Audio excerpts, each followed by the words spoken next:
They don't continue into the report. Continue to hear the report. What does that mean? That's like the beginning of the thing. If you go back to Romans 10 at the beginning, Paul, and it's not that he's making light of Christ crucified, because he said that's what he preached. But what he talks about believing on is the resurrection. He talks about having your faith in the resurrection and what that means, right? Yeah. Because the resurrection means that I don't lack anything to have life, right? I don't look at myself and say, well, I lack something I need to have life, because the resurrection tells me that there's no life found in my ability. So I stop looking at my ability to have life. And then what happens is I see in the resurrection that there is a guy who possesses the ability to conquer death and give life. And he is Abba. And I see that Abba has conquered death and given life to the representative of the human race. Right. And that representative of the human race took my sin and my death into himself, so that I could identify with him. Right. And see that the Father is more than able to now conquer that same sin and death in me.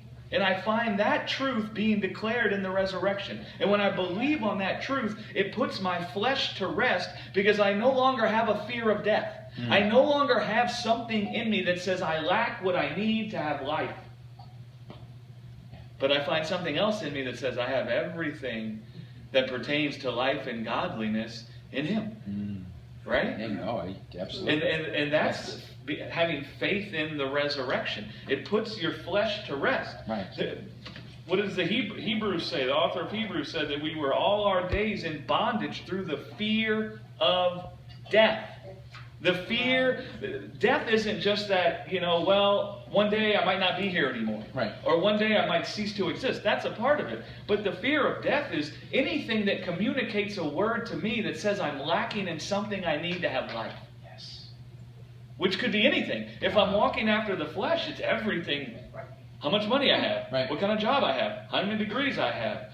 All these kinds of things. They're communicating something to us that tells us we lack something we need to have life. Well, the resurrection, what it says is, man, you're dead to the word in the world about what gives life. There's a new word about what gives life. It's contained in Jesus. And he's seated at the right hand. And that word communicates something to me that tells me I don't find life in my own ability. Right. I don't find life in the world. So then what happens is I stop looking to the world to find life. So then the world can no longer communicate death to me. So I no longer have a fear of death. So I'm no longer in bondage to try to bring forth life through my own ability. Amen. Right? Yeah. And then that causes my flesh